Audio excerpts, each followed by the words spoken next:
La Incubadora.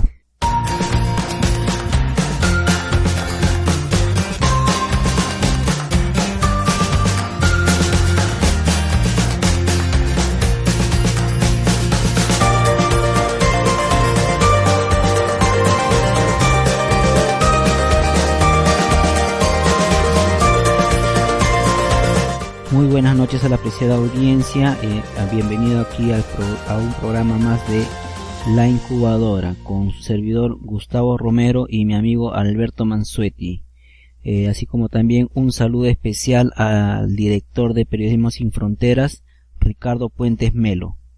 Y este es un espacio radial, ¿no?, para impulsar las 5 reformas que queremos los liberales clásicos, y hoy venimos con un tema que son las 8 propuestas para los municipios, porque los liberales ya tenemos una idea, un avance sobre qué es lo que se puede hacer en los municipios que antes no teníamos, ¿no? Pero antes de empezar ya con todo el programa, los saludos de mi amigo Alberto Mansuetti. Muy buenas noches para los que nos escuchan en vivo y buenos días y buenas tardes para los que nos escuchan en diferido. Este espacio, La Incubadora, como dice Gustavo, se publica semanalmente en Periodismo Sin Frontera y somos el Centro de Liberalismo Clásico y el Foro Liberal de América Latina. ¿Cuáles propuestas son esas, Gustavo? Bueno, son 8 propuestas, ¿no? Les llamamos las 5 soluciones y los 3 servicios básicos, ¿no?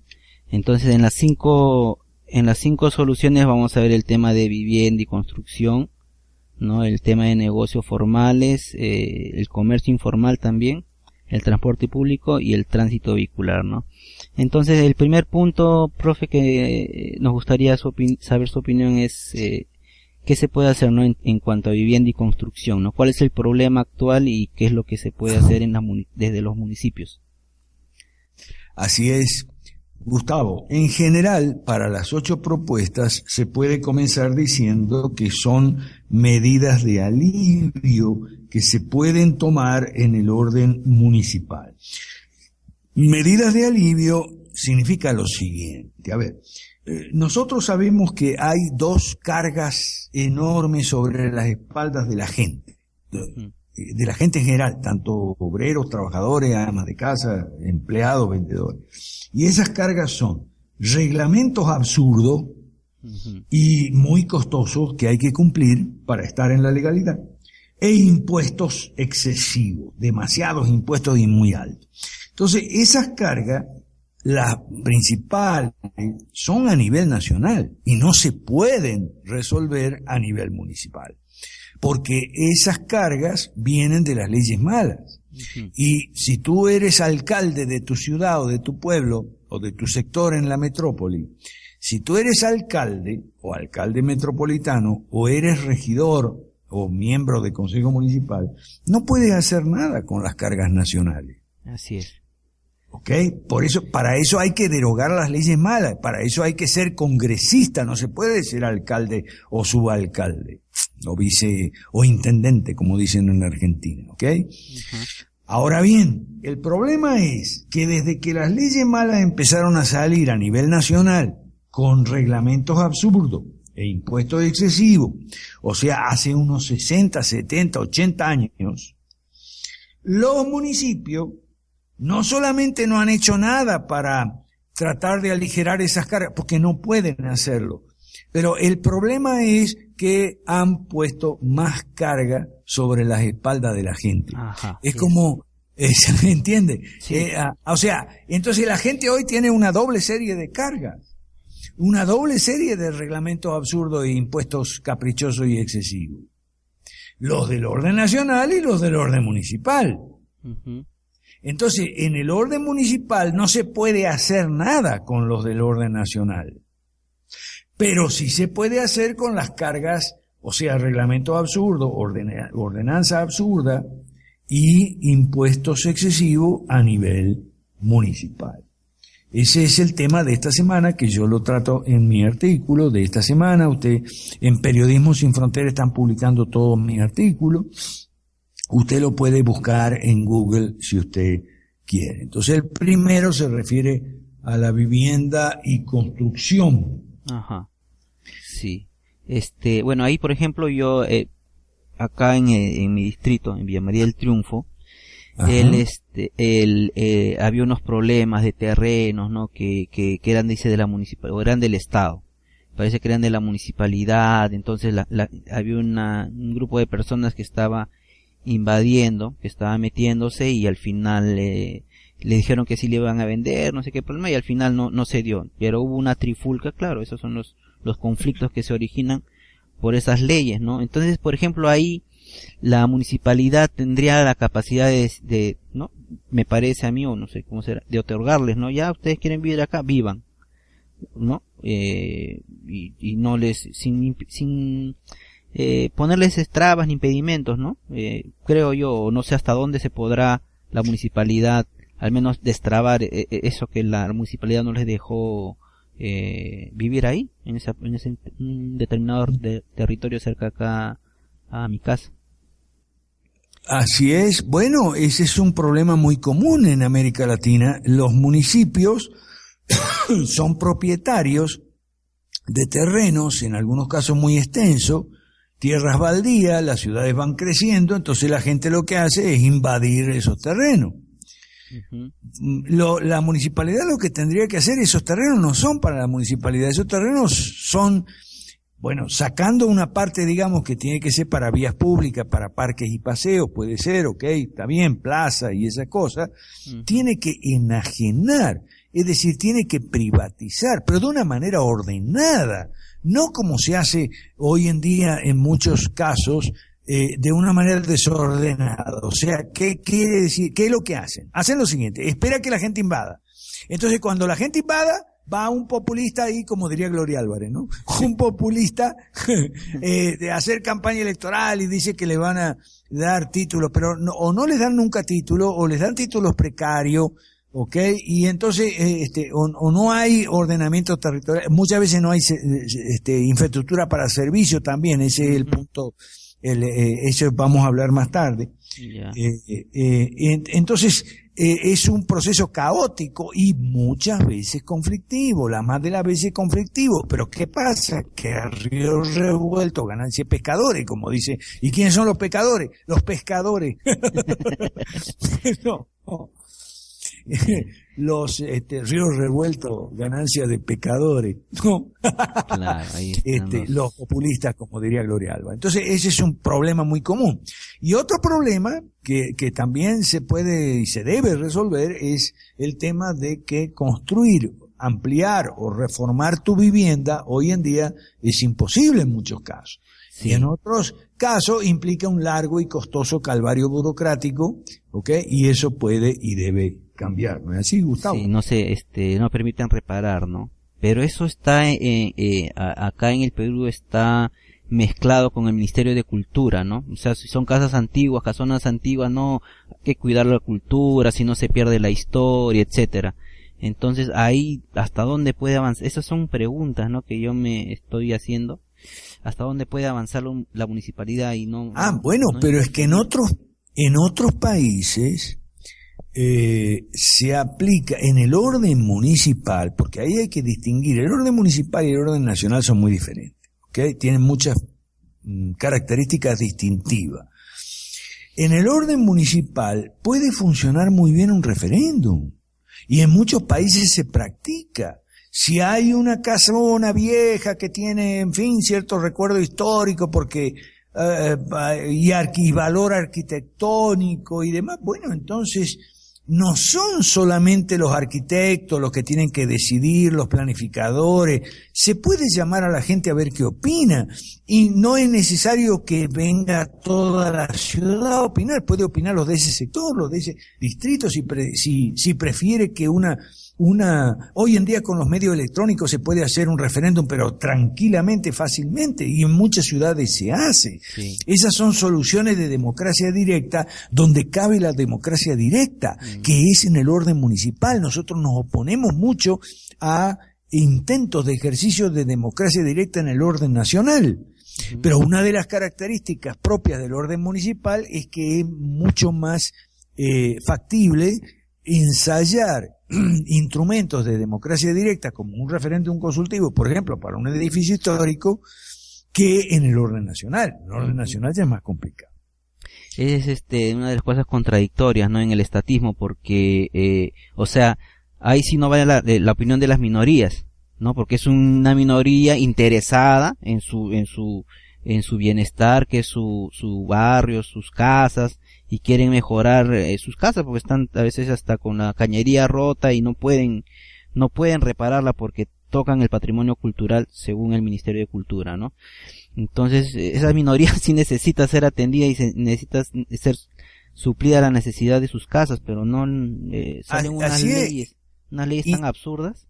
Y no solo eso, puede haber una casa que incluso no sea una casa vieja, que sea una casa tuya, pero tú no puedes hacer un garaje, por ejemplo. Claro. Que este es un caso que yo tengo muy cercano por un amigo que tiene ese problema. O sea, no puede hacer un garaje porque tiene como 3 años pidiendo permiso a la municipalidad para hacer un garaje en su casa para guardar su auto. Y no es una casa histórica, ni es patrimonio cultural, ni nada. No puede. Claro. O acá en mi caso, hay casos miles. Por la ordenanza absurda. Acá también una vecina cerca en la avenida principal quería hacer su casa de 4 pisos. Pidió permiso y dijeron no, 2 pisos nomás. Y la otra señora no le pidió permiso, hizo sus 4 pisos. Ya la municipalidad no puede destruir la casa. Y es que ese es otro problema, que eso también se podría resolver por vía de referéndum. Usted quiere que en este vecindario, si usted es vecino de aquí, usted quiere que en este vecindario las casas tengan un tope de 2 pisos o no le importaría que hubiera construcciones de 4 pisos. Normalmente la respuesta de la gente ya la sabemos. Nosotros en el Centro de Liberalismo Clásico trabajamos mucho con encuestas y la respuesta de la gente es muy razonable. Te dice, depende. Si van a poner vías suficientes y agua y luz para toda la gente que va a vivir aquí, a mí no me importa que pongan 4 pisos o 14. Sí. Pero si no van a hacer vías y esto va a ser un caos, entonces al mediodía y a la tarde, entonces o no van a poner luz y agua suficiente o drenaje y alcantarilla, son problemas municipales. Y ya sabemos lo que la gente opina, por lo menos nosotros en el Centro de Liberalismo Clásico que hacemos encuestas, ya sabemos, la gente es bastante razonable en la mayoría, ¿no? En estos casos, y te dice, bueno, todo depende, si va a haber servicios, sí, si no, no, si no me opongo. Claro, porque no va a venir aquí un gentío a vivir y resulta que no hay transporte. Y entonces todo recaería en la responsabilidad de la municipalidad, ¿no? Porque es la que... Así es, o no van a poner colegios, o no van a permitir el funcionamiento de colegios y guarderías. Y este es el segundo punto. Claro. Comercio informal y ventas ambulantes. Negocios formales. El 12. Sí, así es, centros educativos y médicos, consultorios y oficinas profesionales. Esto es muy importante. Hoy en día existen demasiadas regulaciones absurdas, impuestos abusivos para esto, lo que impide resolver estos problemas, porque algunas áreas están reservadas y te dicen, no, aquí residencia nada más, aquí no se puede poner ningún negocio. ¿Ok? O no se pueden poner colegios para niños, guarderías, no se pueden poner consultorios odontológicos aquí, porque esto es nada más que para residencia. Bueno, ese es otro tema que se puede resolver por referéndum. Se puede consultar a la gente. ¿Usted está de acuerdo en esto? ¿A usted le molestaría que hubiera un consultorio de dentista aquí al lado de su casa o no? ¿Qué se va a poner? ¿A estar feliz? Y bueno, pero es que la gente también está muy irracional en ciertos casos conflictivos porque tampoco se le ha consultado. Sí. Y lo mismo el punto 3, comercio informal y ventas ambulantes. Ese es otro tópico. Es todo un lío. Acá están más del 60% según la tele, unas encuestas que salen en la televisión dice que están más del 60% de informalidad, ¿no? Pero son los que sostienen el país, ¿no? Son los que mueven la economía del país. Mucha economía informal. Y acá hay un abuso extremo ya, eso es una denuncia pública. Bueno, acá en Villa María el alcalde que ingresó ha subido exageradamente ya el comercio ambulatorio porque les cobran impuestos, no serían ya informales, trata de formalizar y les cobra un impuesto. Entonces hace dos o tres periodos de municipio estaba $0.06, ¿no? $0.06 el tener un puestito en la calle. Y luego le subió, luego entró el otro. ¿Eso es por mes? Sí, por día. $0.06 por día, $0.06. Luego, sí, $0.06. Y de ahí subió a $0.05 el siguiente municipio, el siguiente periodo que ingresó. Luego ya a $0.01. El que entró ahorita, el actual, es $0.01. Luego, $0.50. Luego de unos meses.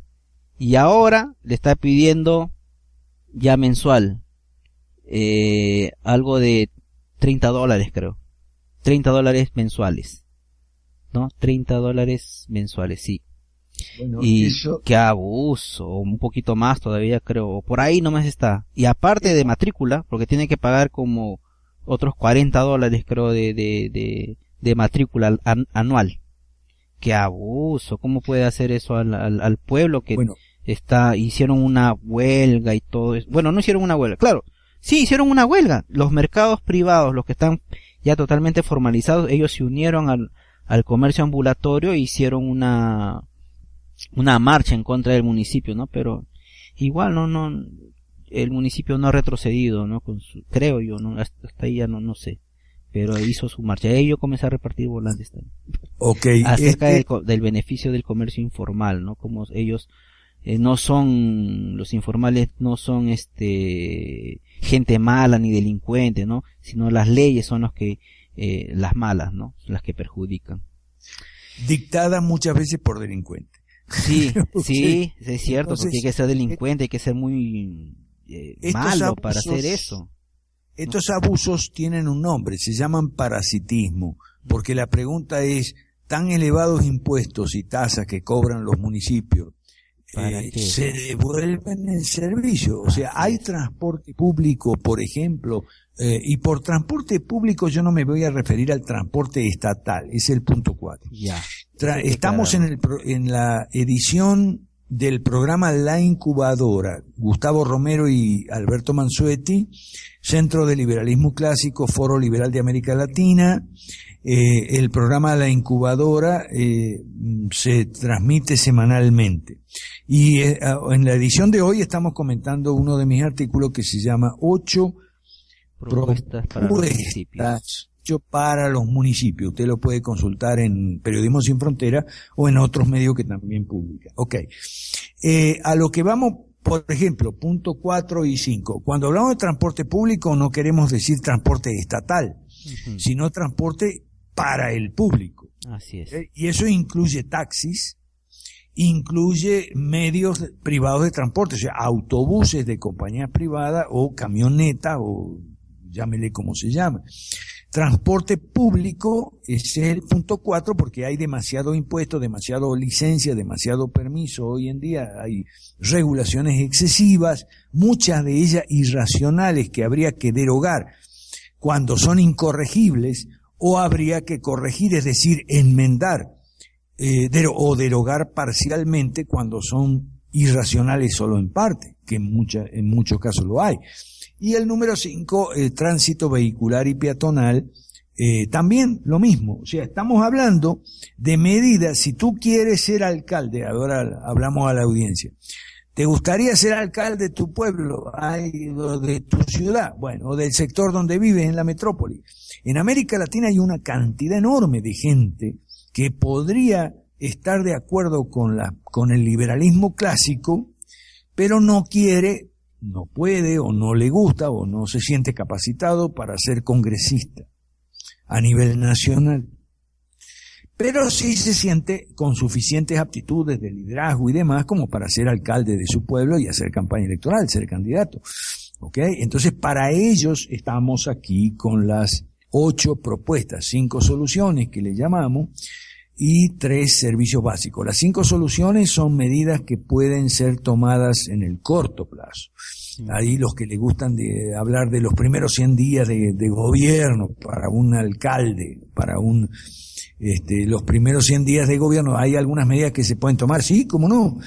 Ahí están las 5 soluciones, se pueden derogar ordenanzas irracionales que establecen reglamentaciones caprichosas y abusivas o impuestos exagerados, y lo puede hacer. En los 3 servicios básicos, que son las 3 funciones propias del Estado, o sea, seguridad, justicia y obras de infraestructura, en ese orden, ya no son medidas que nosotros también estamos proponiendo, pero no para el corto plazo, digamos, no es una cosa que se pueda hacer en 100 días, sino que requiere algo más de tiempo, digamos, una gestión completa, que pueden ser 4 años, 5 años, ¿ok?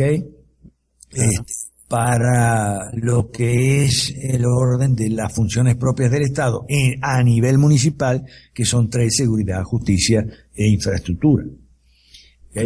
Claro. Ahora, por ejemplo, seguridad, ¿no? Hay zonas acá donde hay una solvencia económica, acá en Perú, en Lima, Miraflores, San Isidro, ¿no? Donde uno puede ver al menos cierto orden y limpieza. Y yo me imagino que es que hay tanto dinero ahí que la municipalidad puede extraer de la gente que produce, ¿no? Porque en esas zonas pues se mueven las empresas, ¿no? Y sí, muchas veces las empresas son las que también invierten seguramente en ordenar esas zonas. Sí. Entonces no es lo mismo que acá en mi barrio, que es un cono donde el cono, acá le dicen cono sur, cono norte, ¿no? Yo estoy al cono sur, entonces hay ya cierta pobreza, ¿no? Y más allá ya ni hablar, hay una pobreza extrema. Entonces, no es lo mismo pues cobrar también los impuestos acá en mi barrio o en un barrio que un lugar donde hay empresas, ¿no? Es diferente. En lugares donde hay empresas se cobra más impuestos, por lo tanto se puede hacer algo mejor, ¿no? Bueno, es que uno de los principios básicos del liberalismo clásico es el federalismo fiscal. Federalismo fiscal significa que los impuestos en tu jurisdicción se invierten en tu jurisdicción. Uh-huh. Bueno, eso de hecho se practica en el orden municipal. Ahí está, aún ahora, ¿ok? Que estos países no son países liberales clásicos, pero sin embargo, en el orden municipal, una de las particularidades que hay es que el federalismo fiscal se practica. O sea, en principio, los impuestos en tal municipio que se cobran, que se recaudan, los impuestos, las tasas, las multas, que se recaudan en una jurisdicción, supuestamente se invierten en servicios para esa jurisdicción. Y por eso es que hay en América Latina, yo lo veo en todos los países, hay muchos conflictos jurisdiccionales entre municipios. ¿Por qué? Sí. Yo me acuerdo cuando yo vivía en Lima, vivía en Surquillo. Entonces y ahí sí se aplicó un referéndum, había un conflicto entre Surquillo y Miraflores. ¿Ok? Para ver, había una franja, digamos, de territorio de tierra de nadie que estaba en discusión entre los municipios de Surquillo y Miraflores. ¿Ok? Entonces yo me acuerdo porque yo vivía en una casa de familia, de habitación.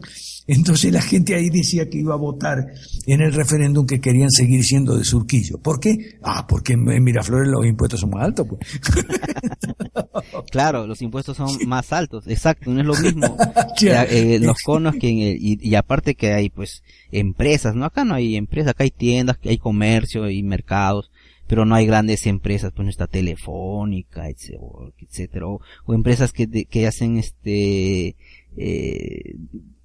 que importan, exportan, ¿no? Por vía marítima, vía aérea, todo eso influye, ¿no? Entonces, en esos municipios yo me imagino que debe haber una gran cantidad de dinero para poder hacer alguito, ¿no? Para poder mantener la limpieza, algo que también sí hay mucho dinero, por eso hay mucha corrupción. Sí. Una cosa que nosotros en el Centro del Liberalismo Clásico estábamos un poco renuentes a meternos en el orden municipal porque la corrupción es muy elevada, corrupción es muy grande.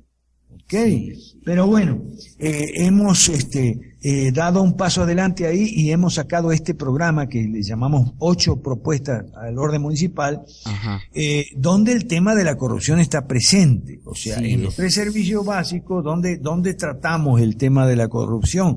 En la parte de la contratación para obras de infraestructura, contratación de empresas constructoras municipales, ahí está la tajada gorda de la corrupción.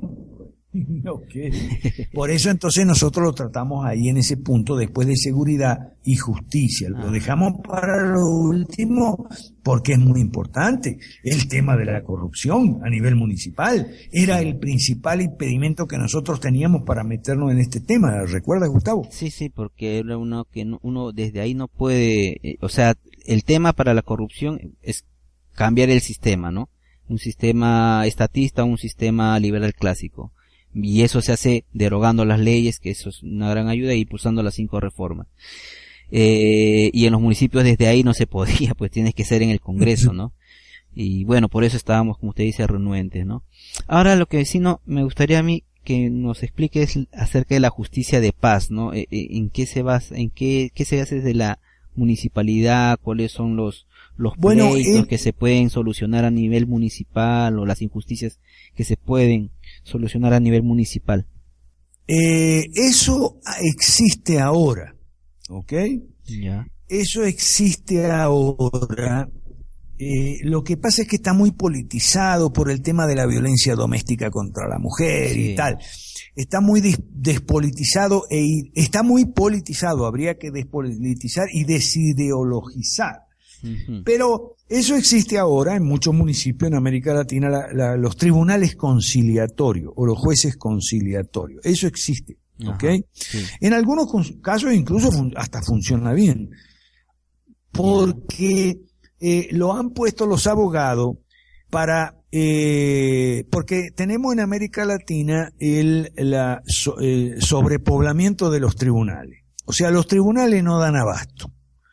Y los tribunales no dan abasto no porque la gente sea muy pleitera, sino porque las leyes son muy enredadas y dan ocasión a formular demasiados pleitos, y porque el estatismo a nivel nacional ha tomado la justicia en sus manos para el gobierno central y no le da suficientes recursos.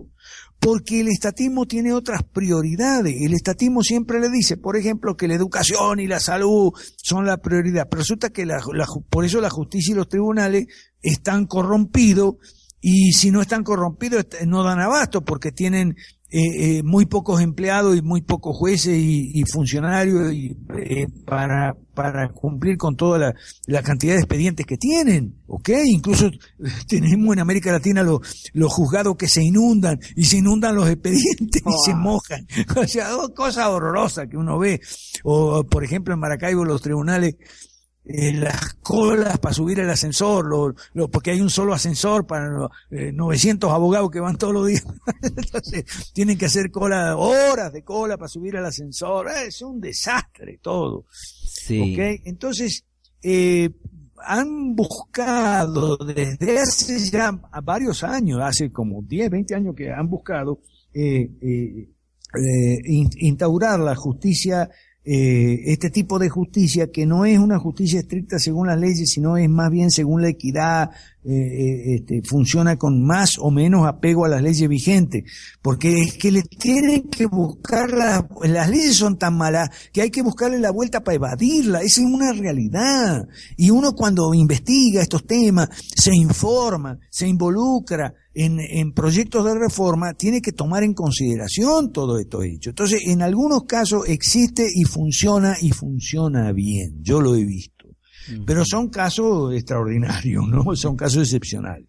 Okay. La mayoría de las veces no. Entonces, ese sería el primero de los 3 servicios básicos donde tendríamos que meternos. La justicia de conciliación.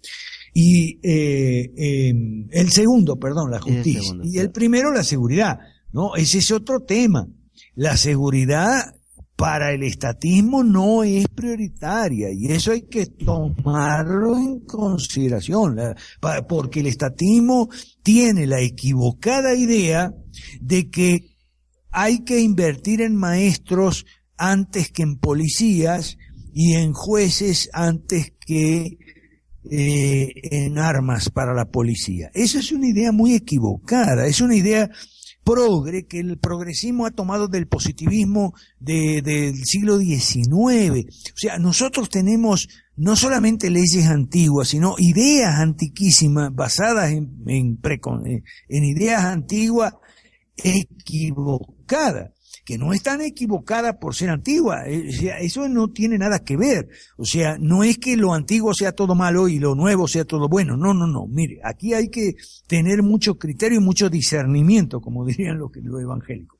Mucho discernimiento, porque hay normas, digamos, viejas que son muy buenas y hay leyes novísimas dictadas hace 15 días que son una porquería. Entonces, no tiene nada que ver. Ahora, en este caso, la idea de que el Estado tiene que invertir en educación antes que en policía es una idea equivocadísima y muy antigua, además, es una idea que viene del positivismo del siglo XIX, y hay que cambiar las leyes y cambiar las ideas también. ¿Verdad, Gustavo? Así es, hay que cambiar el sistema, ¿no? Bueno, yo toco el tema de la infraestructura, ¿cómo funciona ahorita? Porque se hace hacen un llamamiento, ¿no? A las diferentes empresas o quien se quiere inscribir, pero al final eso termina en corrupción, ¿no? No sé, o no sé cuánto. Bueno, yo sé que de ahí sacan tajadas, ¿no? Hacen pistas, hacen cualquier cosa y mal hechas, ¿no? A pesar que es empresa privada. Aquí, mira, aquí en donde yo vivo, en Cochabamba, hay un pleito terrible por un puente que se cayó. Wow. El puente fue mal construido, por supuesto, como lo de siempre. O sea, presupuestando materiales de primera calidad en el papel, pero resulta que en la realidad llevan material de menor calidad, incluso en cantidades insuficientes, y el puente se cayó. ¿Okay? Entonces, el alcalde dice, no, un momentito, pero este puente yo no estaba, este puente ya yo lo heredé, sí. ¿Okay? Este puente ya estaba aquí. Entonces se ha politizado. Sí. Entonces hay un fiscal, el alcalde lo que quiere es construir de nuevo el puente, pero entonces el fiscal, que es de otro partido, el fiscal general le dice que no, porque entonces tiene sus argumentos ahí legales que impide la construcción del puente. Es un lío, porque está un peloteo de responsabilidades, sí. O sea, distintas autoridades se pelotean la responsabilidad entre sí, se echan la culpa. La cuestión es que el puente todavía está sin construir y por lo que vamos no se sabe cuándo se va a hacer de vuelta el puente. Sí, pues echan la culpa, después buscan a la empresa, quién fue el ingeniero, las firmas, etcétera, pero en todos lugares, ¿no? O sea, en Bolivia, en Perú, en Argentina, los mismos problemas, porque es el mismo sistema Porque es el mismo sistema, correcto. Por eso que nosotros decimos, basta con decir eso de que no, que esto en mi país no sucede. No. En mi país sucede tal cosa. Viejo, eso que sucede en tu país sucede en todos los países, porque todos los países usamos el mismo sistema y es malo, no sirve. Por ejemplo, acá cerca de mi casa. Eso sí. Cerca de mi casa, en Surcos, una zona donde bastante acomodada, entonces en una zona que dicen la pista nueva, ¿no? Una avenida, le llaman la pista nueva, nosotros, las personas le llamamos pista nueva, está toda deteriorada, ya.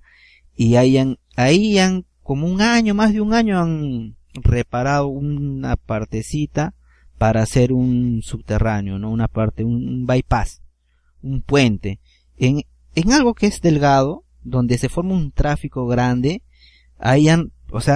esa solución que le dan para que no haya tráfico para entrar a una avenida grande que se llama la Panamericana, ¿no? La Panamericana Sur, que es una carretera gigante.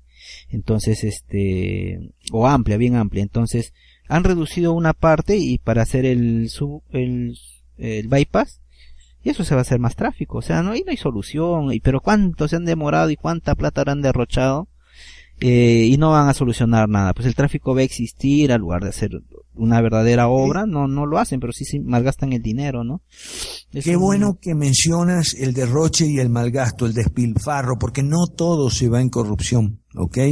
Hay algún gasto que no es corrupción, sino gasto ineficiente, que es otro problema. Sí. Y bueno, de hecho La gente sin prueba, pero es que también es la verdad. Le elevan el precio a las cosas, ¿no? Le elevan el precio a las cosas. Sí, bueno, por eso es que nosotros, en el Centro de Liberalismo Clásico y en los movimientos políticos que estamos apoyando, como Perú Nuevo, en el caso de Perú, nosotros le estamos haciendo firmar un compromiso a los candidatos en el orden municipal. Tú quieres ser candidato, quieres tener el apoyo nuestro, te gusta el programa de 8 propuestas. Uh-huh. Entonces, ok, pero tienes que firmar un compromiso. Te tienes que comprometer a hacer tu campaña en base a nuestros lineamientos que son de orden general. Tú después lo puedes adaptar a tu municipio con ofertas ya más concretas y específicas para tu municipio. Pero no te salgas de los lineamientos de orden general. Y no te salgas de nuestras normas de moral política.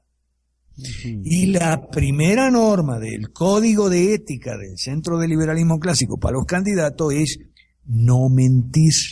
Uh-huh. En tu campaña electoral. No digas, no te comprometas a cosas que después no vas a cumplir. Uh-huh. Mira bien lo que vas a prometer. Y sobre todo, dile la verdad a la gente.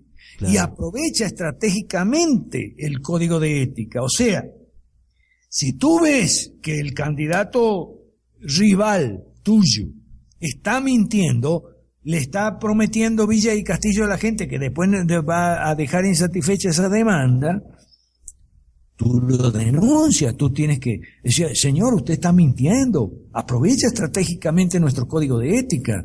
O sea, nosotros no somos maquiavelistas, nosotros pensamos que se puede ser bueno y ganar, que los buenos podemos ganar, claro, y que no necesariamente tenemos que perder. Y eso en Perú es muy importante, Gustavo, porque esa está la leyenda estúpida esa del Perú, de que no, que Vargas Llosa dijo la verdad y perdió las elecciones. ¡No, señor! Por eso me dice América que yo no puedo ser líder, ¿ves? América me dice, América es nuestra amiga de Venezuela, sí. Me dice, profe, usted no puede ser líder, porque yo tampoco, me dice ella, porque usted pierde la paciencia enseguida, se enoja con la gente y el líder no puede. Yo tampoco tengo paciencia, me dice América, yo me enojo enseguida con la gente y la mando para el cipote. Eso no es bueno para un líder, no se puede ser líder. Pero bueno, volvamos a Vargas Llosa. Sí. Vargas Llosa dice que perdió las elecciones del año 90 frente a Fujimori por decir la verdad. Eso no es cierto. Así es. Vargas Llosa no dijo la verdad. No, así es. No dijo la verdad, no por mala gente en esa época, sino porque no la conocía. Okay. No sabía la respuesta. Como dice Claudio, yo no sabía, ahora lo sé. Ajá. Okay. Entonces, Vargas Llosa lo único que conocía, y lo conocía muy superficialmente, en 1990 era el consenso de Washington. Y eso es apenas una verdad media. En esa época y ahora también, ¿okay? Por eso nosotros en Perú Nuevo estamos ahora conectando tanto con el gobierno y con la oposición también, para ver de avanzar la derogación de leyes malas en el orden nacional para poder impulsar las 5 reformas. Porque los neoliberales, de los cuales el actual presidente Pedro Pablo Kuczynski es un adalid, digamos, un referente de lo más importante en América Latina. Es más, es el único académico neoliberal que llegó a ser presidente de su país, porque los otros no fueron presidentes de su país. Muchos políticos neoliberales, pero esta es la primera vez que un académico neoliberal que ha firmado libros muy importantes, ensayos, artículos con John Williamson, que es el adalid del neoliberalismo, porque es el inventor del Consenso de Washington, es presidente. ¿Okay? Claro. Entonces, esto es importante porque estamos avanzando, y Gustavo lo sabe muy bien, porque él es uno de los importantes pilares de Perú Nuevo. Estamos avanzando en varios andariveles a la vez. Estamos hablando en el orden nacional con gobierno y oposición, a ver qué se puede hacer en materia de leyes malas y 5 reformas. Y estamos también lanzando estas 8 propuestas a nivel municipal. Y Claudio está como empresario como desarrollador urbano, está metido en el proyecto. Esperemos que con el favor de Dios resulte, se concrete el proyecto de Lima Nueva, que va a ser una microciudad donde no vamos a tener ahí liberalismo clásico completo de libre mercado y tal, 100%, pero vamos a tener algo que pudiera parecerse, ¿ok? Una especie de entrada, una especie de una sombra, muestra, ¿no? O sea, una muestra, una vidriera, una vitrina de muestra, claro, en Lima. Entonces, así es como estamos avanzando al Perú, que es el país donde vamos más adelantados, gracias a Dios, y gracias al liderazgo de Claudio Sola y al trabajo de pilares como Gustavo. ¿Okay? Sí. En los otros países estamos siguiendo muy atentamente los desarrollos en el Perú, ¿verdad, Gustavo? Sí, estamos en contacto con varios grupos de diferentes países, ¿no? Chile, Guatemala, México, Venezuela, Argentina, ¿no? Entonces sí, estamos trabajando en ello, trabajando en la medida que se puede, en medida que nos dejen también, ¿no? Porque el sistema no te deja avanzar, porque obviamente no les conviene, ¿no? Y bueno. Es que el sistema está basado en una serie de mentiras. Y el problema es que repiten tanto las mentiras. Ay, sí. Por ejemplo, esa mentira de Vargas Llosa, de que no, que él perdió las elecciones por decir la verdad. No, eso no es así. Pero hay una inflación de mentira, y como los que decimos la verdad tenemos pocas oportunidades en la prensa, la gente termina creyéndose las mentiras. ¿Okay? Es una labor muy denodada, muy tremenda. Gracias a Dios, y con el apoyo de nuestros líderes estamos avanzando en otros países. En Guatemala estamos haciendo unos videos fantásticos. En Argentina los ha hecho Cristian Blanc también, videos muy buenos. Aquí en Bolivia avanzamos bastante, aunque lentamente, con los cristianos evangélicos. En fin, en Venezuela estamos haciendo células y grupos en cada una de las ciudades importantes del país. Tenemos representación ya. Entonces, estamos avanzando, hemos avanzado mucho en poco tiempo, gracias a Dios y al apoyo de nuestros líderes, y creemos que estas 8 propuestas a nivel municipal pueden servir para personas que comulguen con el liberalismo clásico, no con el libertarianismo, son cosas diferentes. Otro día tenemos que hacer un programa sobre ese tema, Gustavo, el tema del libertarianismo. Es más, te comprometo ya a que sea para el siguiente, la semana, ¿ok? El tema de en qué se diferencia el libertarianismo del liberalismo. Yo estoy escribiendo el artículo que se va a llamar Nuestra tesis política del liberalismo clásico, y ahí vamos a aprovechar para hacer bien la diferencia en el próximo programa. Pero, y con esta, a nivel municipal, hablando ya con gente que puede ser líder, que puede ser candidato, pero eso sí, firmando el compromiso. De manera que si tú te sales el día de mañana del compromiso, nosotros podemos decir, bueno, mire, él se comprometió con nosotros a cumplir cierta normativa ética, ideológica y política, pero después se salió del compromiso. Pero tenemos un documento firmado, ¿me explico? Claro, mejor aún todavía no firmado, porque así como Ollanta acá en Perú, la izquierda se desligó de Ollanta. Dijo, no, ese no es la izquierda, dijo, y desligaron a Ollanta de la izquierda.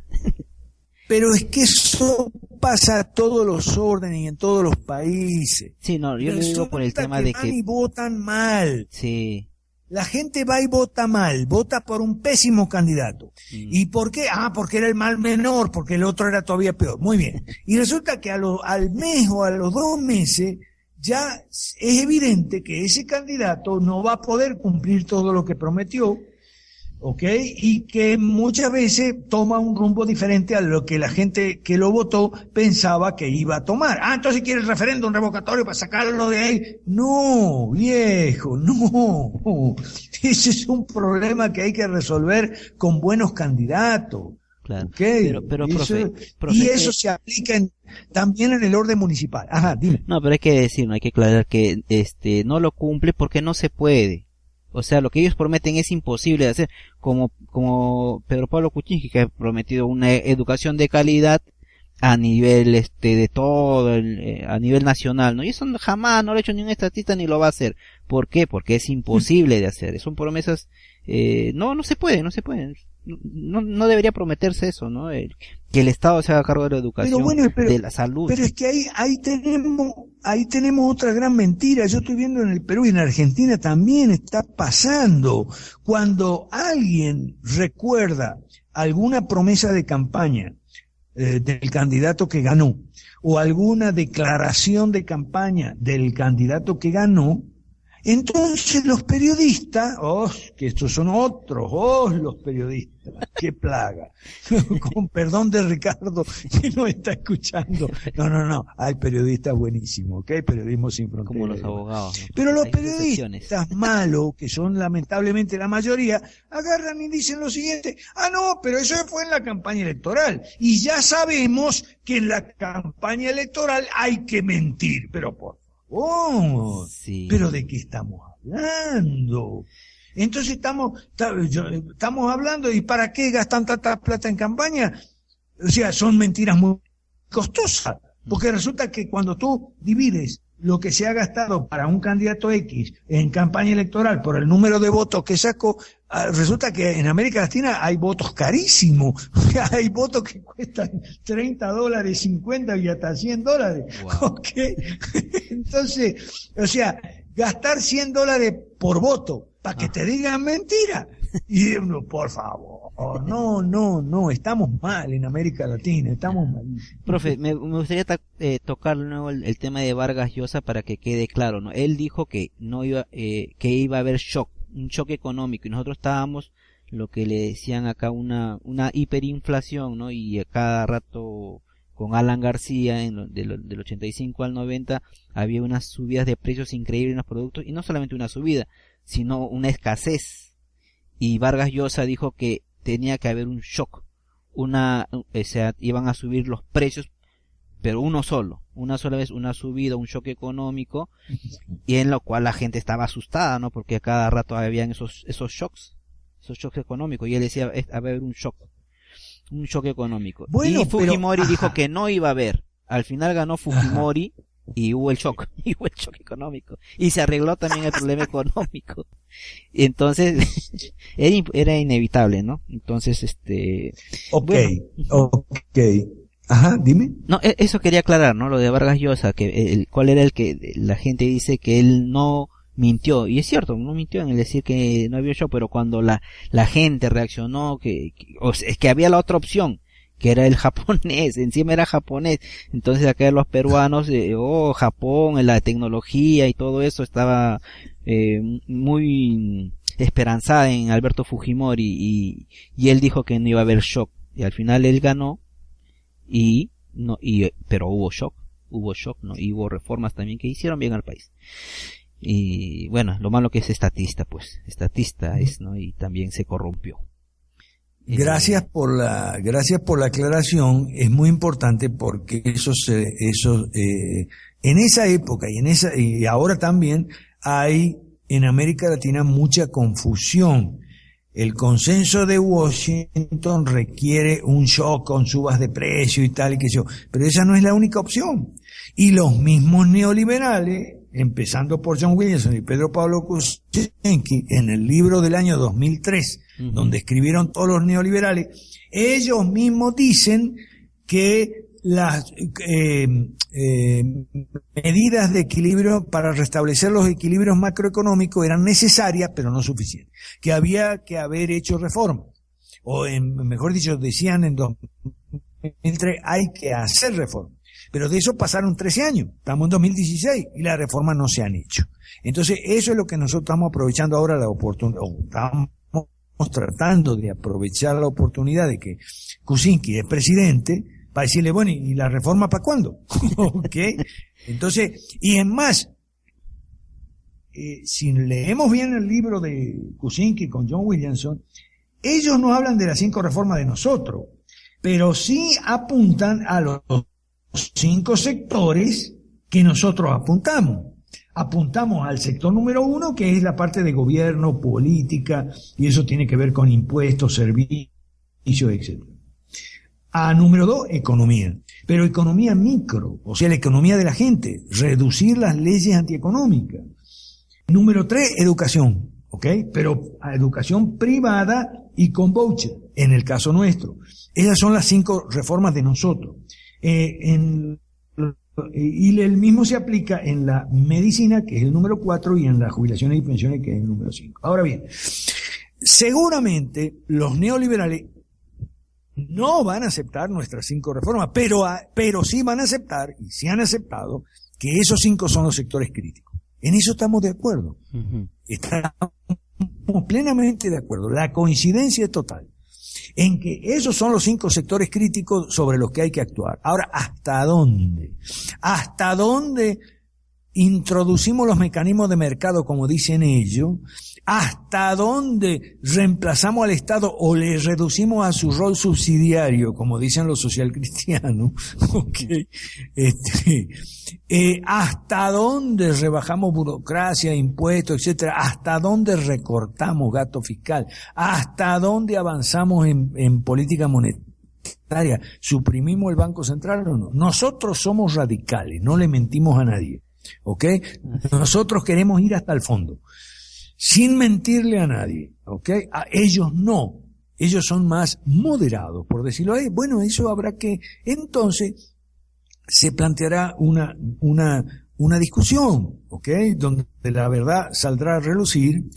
Y lo bueno de este gobierno nuevo del Perú es que el presidente no está sordo con nosotros. No se niega a escucharnos, él y sus ministros y tal, y ya hay contacto. Y lo mismo con la oposición. Esto es muy importante, Gustavo, hay que señalarlo, que estamos haciendo tantos avances en el diálogo con el gobierno, con la oposición, porque la situación del Perú institucional, política, es igual a la de Venezuela. La oposición controla el poder legislativo, controla el Congreso y el gobierno, el ejecutivo, ¿ok? Entonces, ahí hay que hacer puentes, y eso es lo que estamos haciendo los liberales en el Perú. Bueno, así creo que nos fuimos con la hora, ¿o no? Un poquito. No, está bien. Estamos con el permiso de pasarnos el tiempo por Ricardo Fuentes Melo, ¿no? Bueno, entonces, bueno, estaba bueno el programa, con la humildad que nos caracteriza. Entonces... Bueno, yo me voy despidiendo, muy gustoso de comunicarles, de hacer el programa y de informar en qué estamos avanzando, ¿no? Entonces la próxima semana les espero una vez más, y yo me voy despidiendo, ¿no? Para el siguiente tema, siguiente semana, que ya lo ha tocado el profe, dice libertarianismo versus liberalismo clásico, ¿no? Entonces un abrazo a todos y un chao, hasta la próxima semana. Muchas gracias, Gustavo, muchas gracias, Ricardo Fuentes Melo. Entonces yo me voy a despedir hablando de esto de modestia y de falta de modestia, ¿no? Me voy a despedir con una frase de un escritor argentino, lamentablemente peronista, se llama Leopoldo Marechal, sobre la modestia. Decía que la modestia es el calzoncillo gris de los mediocres. Ok. Entonces, si Dios quiere, hasta la semana que viene. Muchas gracias, Gustavo, muchas gracias, Ricardo, muchas gracias, queridos oyentes de La Incubadora en Periodismo Sin Fronteras Radio. Hasta pronto, bendiciones para todos, feliz semana.